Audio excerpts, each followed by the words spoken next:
முந்தி நம்மிடத்தில் அன்பு கூர்ந்தபடியால் நாமும் அவரிடத்தில் அன்பு கூறுகிறோம். 1 யோவான் 4:19. தெய்வ அன்பு.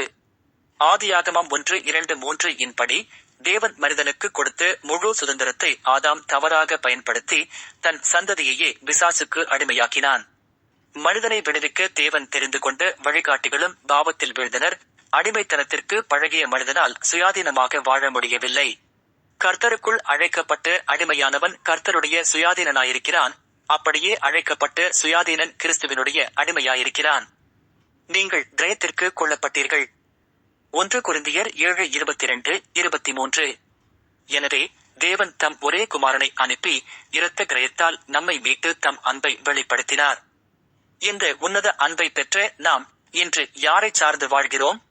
மனுக்குலம் இன்றும் பாவத்தினால் பிசாசுக்கு அடிமையாக வாழ்ந்து வர நம்முடைய அழைப்பை உணர்ந்து செயல்படுகிறோமா? தேவனை அறியாதவர்களுக்கு இந்த தேவ அன்பை வெளிப்படுத்துவோம். பிரியமானவர்களே, தேவன் இவ்விதமாய் நம்மிடத்தில் அன்பு கூர்ந்திருக்க நாமும் ஒருவரிடத்தில் ஒருவர் அன்பு கூற கடனாளிகளாயிருக்கிறோம். 1 யோவான் 4:11.